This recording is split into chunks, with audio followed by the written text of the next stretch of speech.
No vídeo 1 dessa série, a gente deu o pontapé inicial sobre a série Escatologia Fácil e falamos sobre os 3 tipos de mortes que existem: espiritual, física e eterna. No vídeo 2, nós falamos sobre os 3 tipos de inferno que existem: Hades, Geena e Tártaros. No vídeo 3, a gente falou sobre o plano de substituição do homem através de Cristo Jesus. Falamos sobre Deus enviar seu Filho para o resgate de homens pecadores e levá-los para o céu dos céus, onde Deus está. Se você ainda não viu esses vídeos, eu aconselho você voltar neles agora. O vídeo 1 vai aparecer no canto superior da tela aqui em cima, em algum lugar. Além disso, existe uma playlist chamada O Fim dos Tempos no nosso canal e você pode ver todos os vídeos em sequência. Acessa lá. Se você já viu o primeiro, o segundo e o terceiro vídeo, vídeo 4 no ar. Vamos relembrar nossa timeline. Nós já passamos em vídeos anteriores pelas seguintes etapas: eras passadas, a queda, a lei, os profetas e o Messias. Terminamos o último vídeo dizendo que Cristo, após a sua morte, desceu até o seio de Abraão para resgatar os santos do Antigo Testamento e levá-los a Deus. Além disso, após 3 dias, ele ressuscita, passa 40 dias na terra com um corpo glorificado e em um determinado momento, dentro desses 40 dias, o Senhor Jesus se encontra com os discípulos. A Bíblia diz em João, no capítulo 20, que eles estavam a portas trancadas e o Mestre simplesmente aparece e diz: "Paz seja convosco". Eu digo simplesmente porque Jesus não bateu na porta ou chamou alguém para abrir. A Bíblia nos revela que ele simplesmente apareceu no lugar, como se fosse um espírito que poderia atravessar paredes. Entretanto, aprendemos que Jesus, mesmo após ressurreto, não deixou de ter um corpo humano. Nitidamente, esse corpo é um corpo diferente, um corpo de carne e osso, mas sem sangue. Teoricamente, o sangue é o que dá vida ao corpo. Mas então, como Jesus, humano, permanecia vivo mesmo após a ressurreição sem sangue? Porque a glória de Deus dava vida ao seu corpo. Por isso foi chamado de o corpo glorificado. Nesse momento que Cristo diz: "Paz seja convosco", os discípulos creram que era ele ressurreto. E então o Espírito Santo é soprado por Jesus para começar a habitar dentro deles. Algo inédito até então na história bíblica, que anteriormente nos ensinava que o Espírito Santo era restrito a reis, sacerdotes e profetas. No Antigo Testamento ele vinha para um fim específico, mas logo saía e não permanecia no corpo de um ser humano, pois o homem ainda estava contaminado pelo pecado, situação que mudou através do sacrifício justo de Jesus na cruz, tornando os homens agora dignos de receber o Espírito Santo dentro. Quando os discípulos receberam o Espírito Santo, dizemos que eles nasceram de novo, ou seja, foram recriados em seus espíritos que antes eram desconectados da presença de Deus por causa do pecado original. E agora estão novamente realiançados com Deus. Você pode estar se perguntando: a igreja se inicia a partir desse momento? E eu digo para você: não. Faltava alguma coisa ainda. Jesus sabia que com o Espírito Santo dentro, os homens tinham a palavra para poder pregar e salvar outras pessoas. Entretanto, ainda faltava uma outra faceta e característica do Espírito Santo se manifestar, o fato dele vir sobre as pessoas. E isso garantiria o revestimento de poder, a ousadia no pregar e a manifestação de milagres e prodígios, comprovando a palavra que os discípulos pregariam a partir de então. O Espírito Santo sobre os discípulos era tão importante e necessário que Jesus, antes de ser assunto aos céus, diz: "Não saiam daqui, não vão para lugar nenhum, até que venha do alto a manifestação de poder". Jesus então é levado aos céus e 10 dias depois o Espírito Santo desce como fogo sobre os discípulos no famoso dia de Pentecostes. Eles são cheios de alegria e poder e começam a ter atitudes como de uma pessoa bêbada, pois o poder derramado foi tanto que as sensações do corpo físico eram incontroláveis, levando os discípulos a começarem a cambalear e falarem em línguas estranhas ou celestiais, que o homem não consegue entender a não ser que Deus dê a revelação por meio do seu Espírito. A partir desse momento inicia-se a era da igreja, que conhecemos muito bem porque estamos vivendo ela ainda hoje. Mas pasmem-se vocês, é uma era que já está a ponto de acabar. Jesus dizia há 2000 anos atrás que nós estávamos nos últimos dias.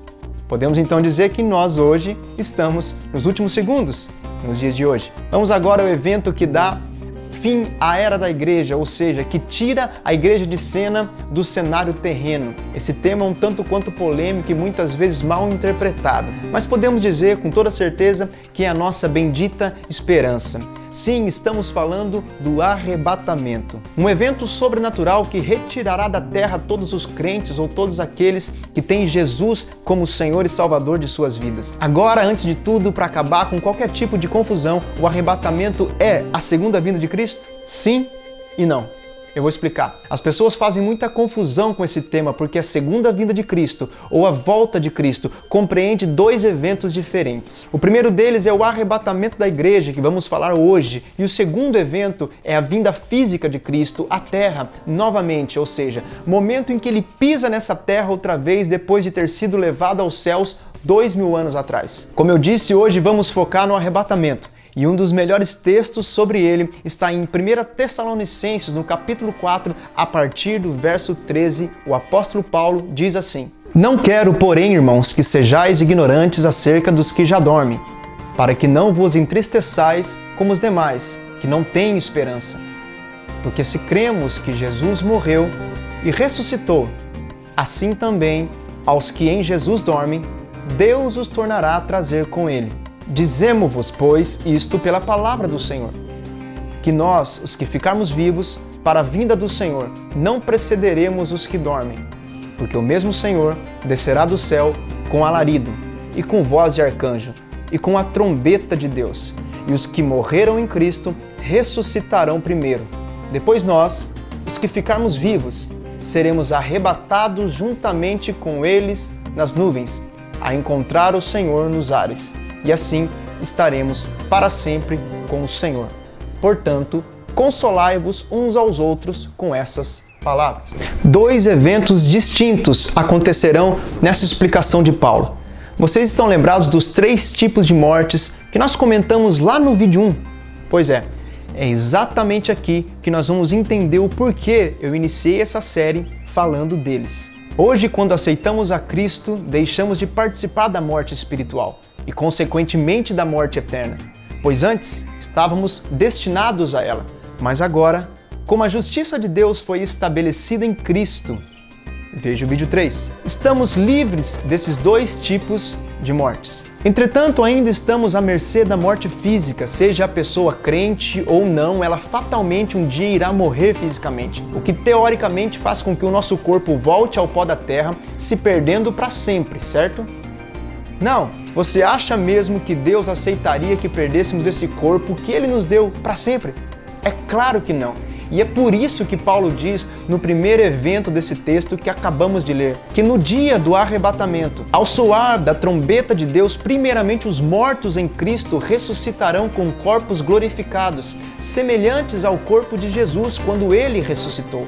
Um corpo de carne e osso, mas sem sangue. Afinal de contas, vai ser também a glória de Deus que vai dar vida ao corpo desses santos que irão ressuscitar. Ou seja, todos aqueles que morreram em Cristo no passado, até momentos antes do arrebatamento da igreja, de alguma forma terão seus corpos se encontrando com seus espíritos e almas que já estão hoje com Deus. Um detalhe importante: o homem é um ser trino, ou seja, ele é um espírito, possui uma alma e habita dentro de um corpo. Quando o corpo físico do homem morre, esse corpo fica no pó da terra, mas o espírito e a alma vão para Deus. No caso de ser um crente, é claro, pois se for o contrário, esse processo se repete, mas em sentido oposto, para o Hades, como falamos no vídeo 2. O segundo evento desse texto trata exatamente do arrebatamento propriamente dito. Paulo diz que, nesse tão aguardado dia, nós, os que estivermos vivos, não precederemos os que dormem, ou seja, os mortos, pois eles ressuscitarão primeiro. Isso quer dizer, receberão corpos glorificados antes de nós, os vivos. Depois nós, os vivos, seremos tirados da terra num piscar de olhos. O nosso corpo mortal vai se revestir ou se transformar em um corpo imortal, glorificado, semelhante ao de Jesus, quando ressuscitou. E um detalhe muito importante, e até chocante para muitos: sem termos a necessidade de passar pela morte. E assim estaremos para sempre com o Senhor. Isso não é fabuloso? Resumo: a igreja se inicia após o dia de Pentecostes, quando os discípulos são revestidos de poder e podem então pregar o evangelho com ousadia e com manifestação de milagres. O fim da igreja se dá em um evento que chamamos de arrebatamento, quando os crentes vivos serão retirados da terra e terão seus corpos transformados de mortal para imortal ou glorificado, em um piscar de olhos, se encontrando com Cristo nos ares e estando para sempre com o Senhor. Nesse mesmo dia e instante, no dia do arrebatamento, antes dos crentes vivos serem levados para o céu, os corpos dos santos mortos serão ressuscitados e se encontrarão com seus espíritos e almas no céu.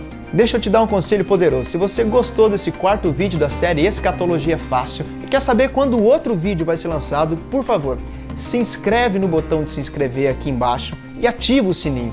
Além disso, se você curtiu esse vídeo, clica no botão curtir e compartilha esse vídeo para todo mundo que você achar pertinente. Vamos avançar com a palavra de Jesus para o Brasil. Deus te abençoe. Até a próxima. Um beijo.